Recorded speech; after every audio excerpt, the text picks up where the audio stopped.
36 millions de dollars, en une nuit. Un tel hold-up aurait dû bouleverser le monde, mais vous n'en avez probablement jamais entendu parler. L'histoire s'est déroulée il y a quelques années, au début des années 2000. Et si elle a fait du bruit dans les milieux de la cybersécurité et des crypto-monnaies, elle n'a jamais fait les gros titres. Elle a été jugée trop compliquée, trop technique. Elle a été reléguée à quelques paragraphes dans un article de presse et oubliée. Mais je n'avais pas oublié. Lorsque j'ai découvert les détails de cette affaire, j'ai réalisé que ce que j'avais sous les yeux n'était pas un casse comme les autres. Il s'agissait d'un scénario de casse numérique parfait, exécuté avec une telle audace qu'il semblait relever de la fiction.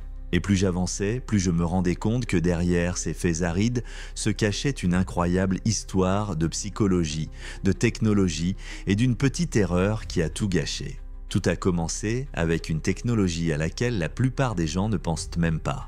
La carte SIM de votre téléphone. Nous avions l'habitude de la considérer comme la clé de notre vie numérique. C'est là que vous obtenez les codes des banques, les confirmations des médias sociaux et les mots de passe des courriels. Imaginez maintenant que quelqu'un puisse appeler votre opérateur de téléphonie mobile et, en se faisant passer pour vous, intercepter cette clé. C'est ce qu'on appelle le SIM swapping. Il s'agit d'une attaque qui ne consiste pas à casser un code, mais à casser l'élément le plus fiable de tout système, un être humain.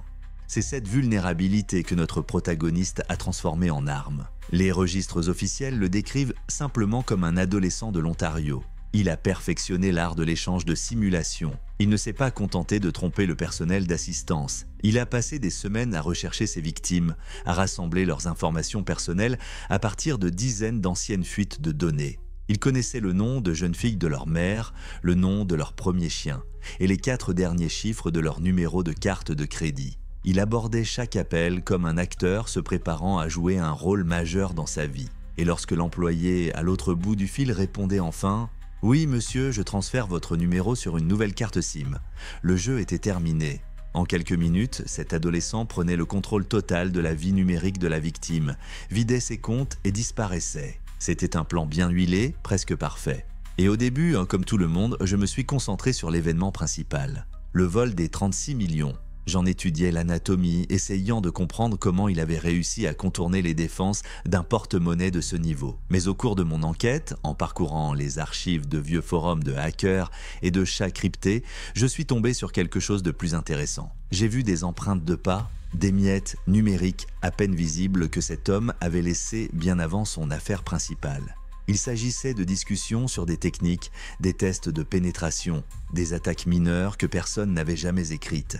Et j'ai compris que le vol de 36 millions n'était pas le fruit de la chance spontanée d'un génie solitaire. C'était un aboutissement, l'examen final. Et avant cela, il y avait eu une longue et difficile préparation. C'est à ce moment-là que mon enquête a vraiment commencé. Je ne m'intéressais plus à un seul vol, même si c'était le plus important. C'est tout un panorama qui s'est ouvert devant moi. Et la grande question a changé. Combien d'autres victimes ont été recensées sans que nous le sachions? Et quelle est la profondeur réelle de ce trou de lapin? Je me suis donc posé une nouvelle question. Si le vol de 36 millions de dollars était un examen final, où cet adolescent avait-il été formé? J'ai décidé de remonter le temps et de plonger dans les archives numériques de la fin des années 2819.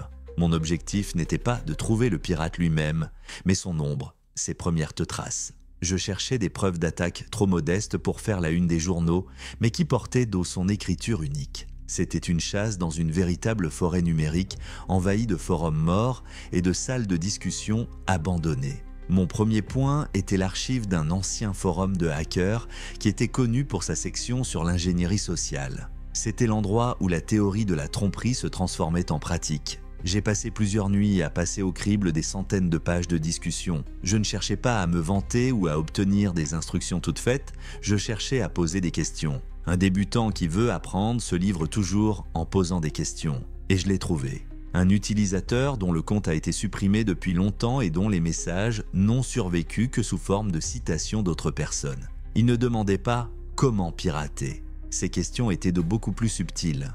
Quel est le protocole de vérification exact d'AT&T si un client a perdu son téléphone et son passeport? Une personne du service d'assistance de base a-t-elle accès à l'historique des changements de carte SIM d'un client? Quel mot de code est le plus susceptible d'amener un opérateur à transférer un appel à un cadre supérieur? Cet anonyme n'étudiait pas la technologie, il étudiait le système. Il cherchait des failles, non pas dans le code, mais dans la psychologie humaine et les lignes directrices de l'entreprise. Il a disséqué la machine bureaucratique pour comprendre quels leviers actionner. C'était son mode opératoire. Et maintenant, le connaissant, j'ai commencé à chercher des victimes. J'ai consulté d'autres archives liées des forums de jeux et de vieux fils de discussion sur Reddit, et le tableau a commencé à se préciser. J'ai trouvé une vague de plaintes remontant à peu près à la même époque. Des dizaines d'utilisateurs racontaient la même histoire. Leur téléphone perdait soudainement la connexion, et 1 heure plus tard, ils découvraient qu'ils avaient perdu l'accès à leur compte Steam, ou à leur compte de jeu sur les médias sociaux avec un surnom rare, dit OG. Il s'agit des surnoms originaux et courts enregistrés à l'aube de l'Internet. Pour le commun des mortels, il s'agit simplement d'une série de lettres. Mais sur le marché noir, ces pseudos valaient des milliers, voire des dizaines de milliers de dollars. Ce sont là ses premières incursions. Il s'est perfectionné auprès des joueurs. Il ne cherchait pas à gagner beaucoup d'argent, il pratiquait la méthodologie et constituait son capital de départ. Les victimes ont contacté le support technique, mais elles ont rarement pu être aidées. Pour les grandes entreprises, il s'agissait d'incidents mineurs, d'erreurs statistiques. Pour lui, c'était une école, un baptême du feu. Dans ses plaintes, j'ai vu son style. Les attaques étaient rapides, impitoyables et laissaient peu de traces, sauf pour l'ancien titulaire du compte déconcerté. Quelques mois ont passé et ses objectifs ont changé. Je l'ai trouvé dans des discussions sur des forums consacrés aux crypto-monnaies. Les gens ont commencé à raconter des histoires similaires, mais il ne s'agissait plus de surnoms. Il s'agissait d'argent, de petites sommes d'argent au début, 1000 $, 5, 10. Les victimes étaient des nouveaux venus qui conservaient toutes leurs économies dans des portefeuilles boursiers et n'utilisaient pas de méthode de sécurité sophistiquée. Le schéma était le même, un appel à un opérateur mobile, l'interception de la carte SIM, la réinitialisation du mot de passe par SMS et le retrait instantané de tous les fonds. C'est là que j'ai vu pour la première fois son sang-froid. Dans l'un des messages, la victime décrit que le pirate, après avoir accédé à son courrier électronique, n'a pas immédiatement volé l'argent. Il a attendu 3 jours. Il s'est contenté d'observer sa correspondance, d'étudier sa vie. Puis, le samedi soir, alors que la victime était absente de son domicile et ne pouvait pas réagir rapidement, il a frappé. Ce n'était pas un simple cambriolage, c'était une chasse. Il savourait son pouvoir, son contrôle total sur la vie numérique d'une autre personne.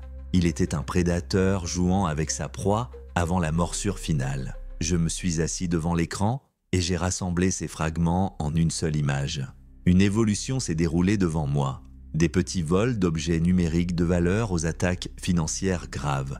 Chaque piratage réussi le rendait plus confiant, plus effronté. Il améliorait ses méthodes, apprenait à brouiller les pistes et à cibler des victimes plus riches. De simple escroc, il se transformait en voleur en série. Il construisait son empire invisible tout en restant un adolescent ordinaire aux yeux du monde. C'est ainsi qu'en étudiant son dernier message connu sur ce vieux forum de hackers, j'ai vu un tournant. Après des mois de silence, il a posé sa dernière question dans une rubrique consacrée à la sécurité des portefeuilles de crypto-monnaies. La question était courte et effrayante par sa simplicité. Quels sont les échanges et les services de garde utilisés par les gestionnaires qui gèrent des sommes à 8 chiffres, des sommes à 8 chiffres, des dizaines de millions de dollars? À ce moment-là, il n'est plus un petit prédateur. Il avait appris les habitudes de sa proie, gagné en force, et était maintenant prêt à partir à la chasse d'une vraie baleine. L'entraînement est terminé. Il se préparait au plus grand travail de sa vie. La question sur les sommes à 8 chiffres posée sur ce forum est la dernière trace qu'il a laissée avant de rentrer dans l'ombre. Il se préparait. En étudiant la chronologie des événements, je me suis rendu compte qu'il avait mis plusieurs mois à préparer ce vol. Il ne s'agissait plus d'une attaque spontanée sur une cible aléatoire. Il s'agissait d'une opération soigneusement planifiée visant un seul individu. Et ma première tâche a été de comprendre qui était la cible et pourquoi c'était lui. Je n'avais pas besoin de connaître son nom, j'avais besoin de comprendre son archétype. En analysant les transactions de la blockchain et en les comparant aux données d'anciennes communautés cryptographiques, j'ai pu dresser son portrait. La victime faisait partie de la vieille garde, un adepte de la première heure des crypto-monnaies qui croyait en cette technologie lorsqu'un seul bitcoin valait moins d'1 $. Il a amassé sa fortune non pas en faisant du commerce, mais en faisant preuve de patience. C'était un homme qui était fabuleusement riche dans le monde numérique, mais qui n'avait probablement pas la paranoïa des crypto-millionnaires d'aujourd'hui en matière de cybersécurité. Ses défenses étaient de la solide, mais construites sur des normes vieilles de 5 ans. Il était la cible idéale, une baleine qui ne savait pas qu'elle était déjà surveillée. La chasse était ouverte. Je pouvais presque sentir physiquement cet adolescent parcourir l'Internet pendant des semaines, dressant un portrait numérique de sa victime. Il avait lu ses anciens messages sur les réseaux sociaux, étudié les interviews qu'il avait données il y a des années, analysé ses habitudes. C'était un harceleur numérique. Mais son véritable trésor, ce sont les archives des fuites de données qu'il a sans doute achetées sur des forums louches. Dans ces gigaoctets d'informations volées, il a trouvé tout ce dont il avait besoin. D'anciens mots de passe, des adresses électroniques et surtout des réponses à des questions secrètes. Le nom de jeune fille de sa mère, sa première école, le nom de son chien préféré. Toutes les informations personnelles que nous laissons inconsidérément en ligne sont devenues son arsenal. Puis vint le jour de l'attentat. Je ne peux qu'imaginer ce qui s'est passé, mais la reconstitution des événements est d'un réalisme effrayant. Quelque part dans une banlieue tranquille de l'Ontario, un adolescent est assis avec un casque d'écoute. Il n'est pas nerveux. Il est aussi calme qu'un chirurgien avant une opération. Il compose le numéro du service clientèle d'un opérateur de téléphonie mobile situé à des milliers de kilomètres.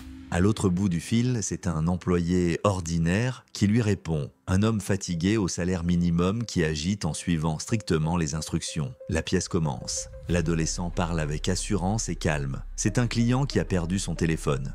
Il donne son nom, son adresse, sa date de naissance. L'employé lui demande de confirmer son identité en posant des questions secrètes.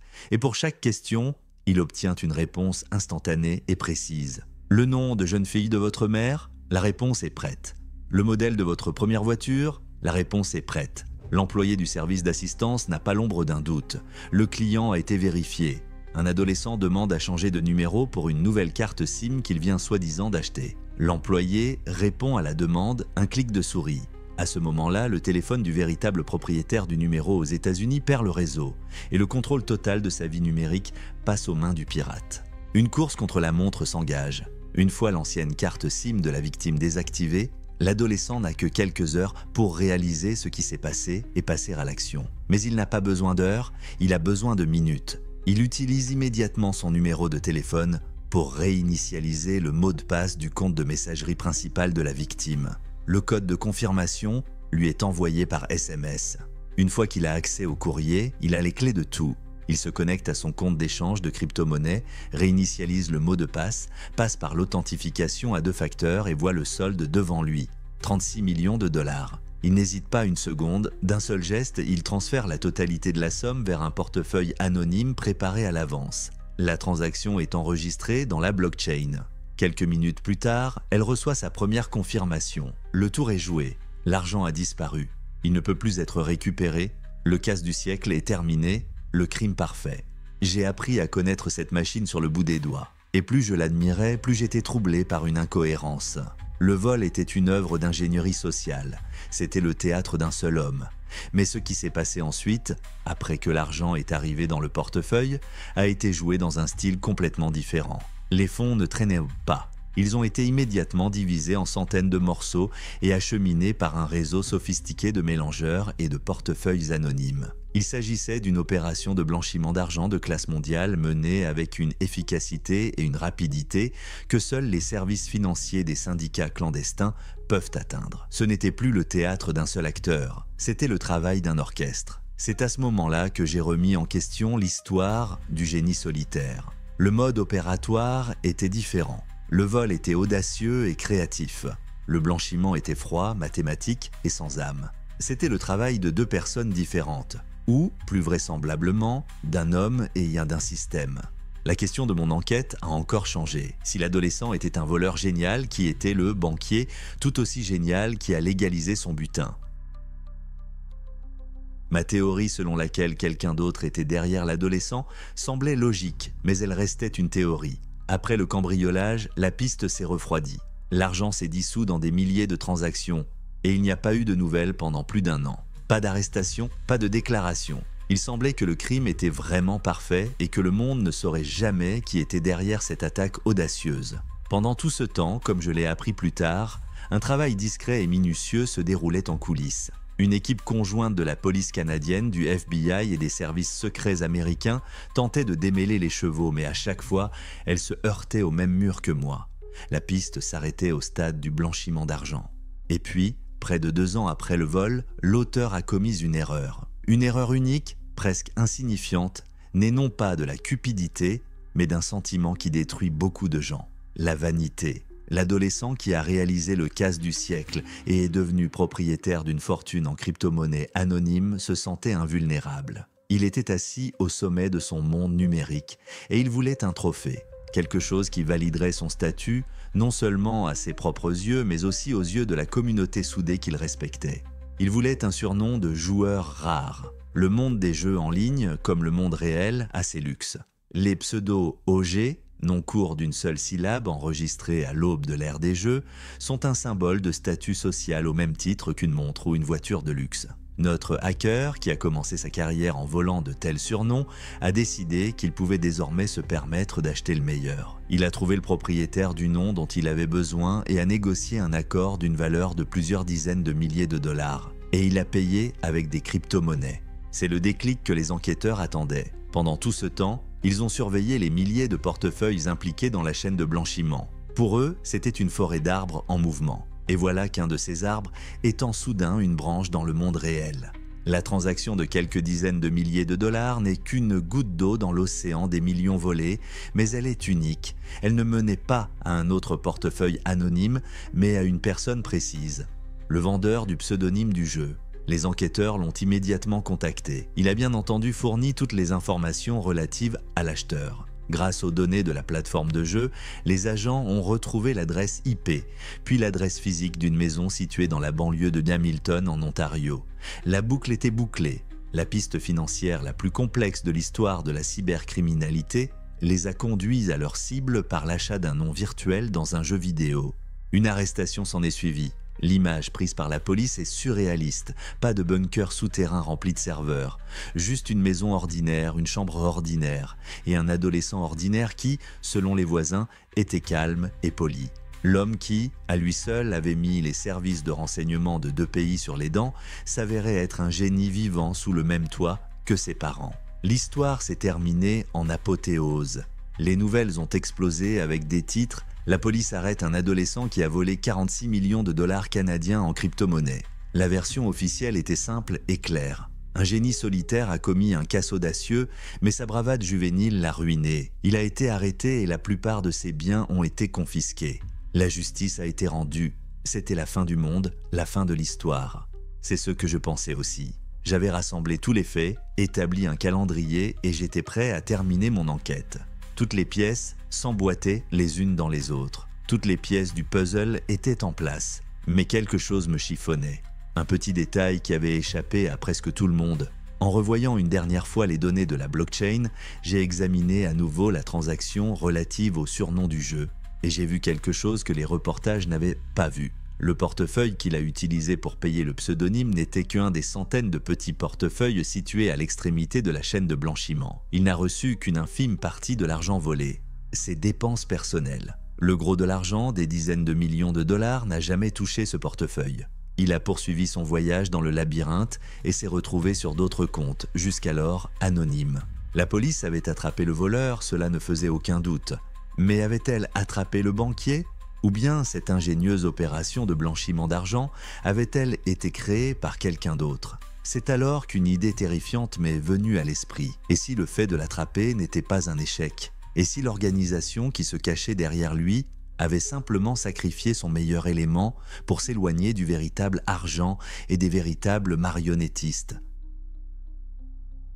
La question qui subsistait après le classement officiel de l'affaire était la suivante. Comment un adolescent, aussi brillant soit-il, pouvait-il réussir à lui seul une opération de blanchiment d'argent aussi sophistiquée ? J'ai décidé de creuser dans la dernière direction qui restait.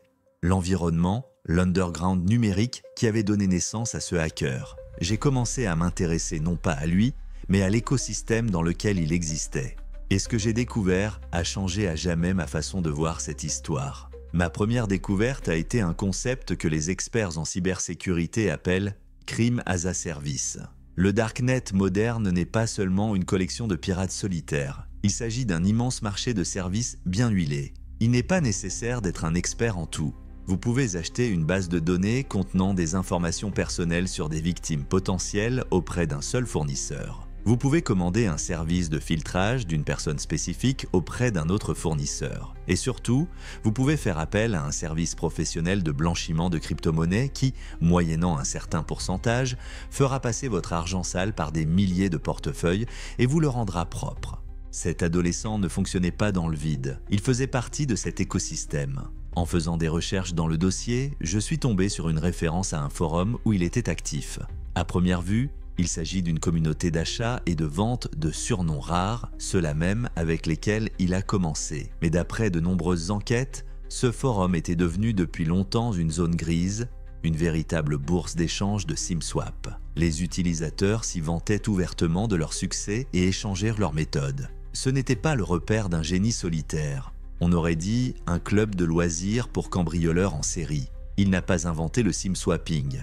Il a simplement perfectionné des méthodes qui étaient déjà activement discutées et pratiquées dans cette communauté. Et il est probable qu'il y ait également obtenu ses services de blanchiment d'argent. Cela expliquerait la différence d'écriture entre un piratage créatif et artistique et un processus de légalisation froid et systématique. Il se peut en effet qu'il s'agisse du travail de différentes personnes connectées par l'intermédiaire d'une plateforme anonyme.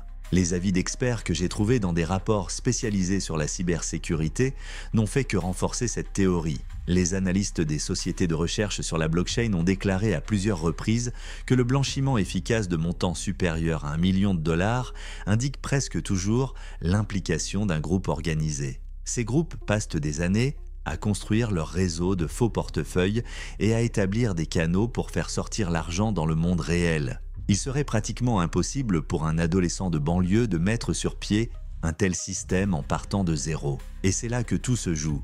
Il ne s'agit pas de l'histoire d'un seul génie. C'est l'histoire d'un artiste incroyablement talentueux qui s'est retrouvé au bon endroit, au bon moment, au sein d'une infrastructure criminelle déjà existante. Il était leur meilleur agent de terrain, leur opérateur le plus audacieux et le plus efficace. Il était la façade parfaite. L'histoire romantique d'un adolescent prodige a détourné l'attention de la nature systémique et organisée du crime.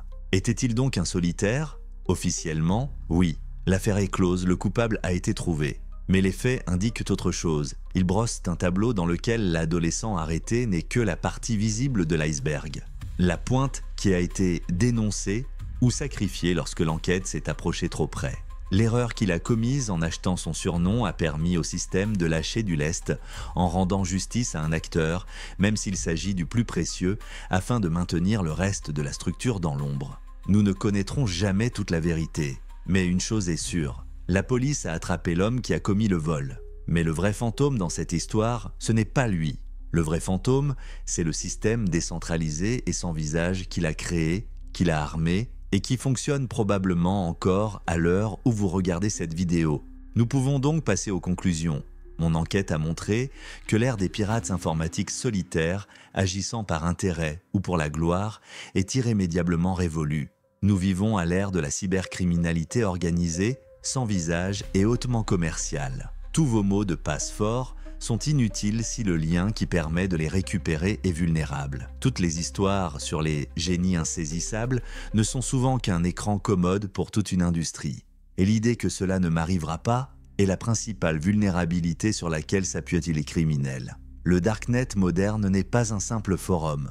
C'est un marché efficace où vos informations personnelles, du nom de jeune fille de votre mère à vos anciens mots de passe, sont une marchandise négociable. Et votre numéro de téléphone n'est pas seulement un moyen de vous contacter. C'est une clé universelle qui peut ouvrir la porte de votre vie entière. L'usurpation d'identité numérique ne sort plus d'un film d'espionnage, il s'agit d'une activité rationalisée où chacun d'entre nous n'est qu'une ligne dans une base de données de cibles potentielles. N'oubliez pas, dans un monde où votre téléphone est la clé du coffre-fort d'une banque, la seule personne qui puisse vraiment le protéger, c'est vous-même. Et maintenant, une question interactive pour vous, téléspectateurs. Avez-vous ou connaissez-vous quelqu'un qui a déjà été victime d'une tentative de piratage par ingénierie sociale? Avez-vous reçu d'étranges appels de sécurité ou des messages suspects? Racontez votre histoire dans les commentaires. Votre expérience pourrait éviter à d'autres de commettre la même erreur. Parfois, un récit de vie honnête est plus puissant que n'importe quelle statistique. Et n'oubliez pas la principale leçon de cette enquête: la plus grande vulnérabilité d'un système de sécurité de 36 millions de dollars n'est pas un code logiciel complexe, mais l'habituelle personne fatiguée du service d'assistance technique à l'autre bout de la ligne. Soyez très vigilants. Installez une sécurité supplémentaire auprès de vos opérateurs de téléphonie mobile. Utilisez des authentificateurs sophistiqués plutôt que des SMS et prenez votre numéro de téléphone aussi au sérieux que votre passeport. Votre hygiène numérique est votre première défense. Comme toujours, votre Monsieur Dark Web.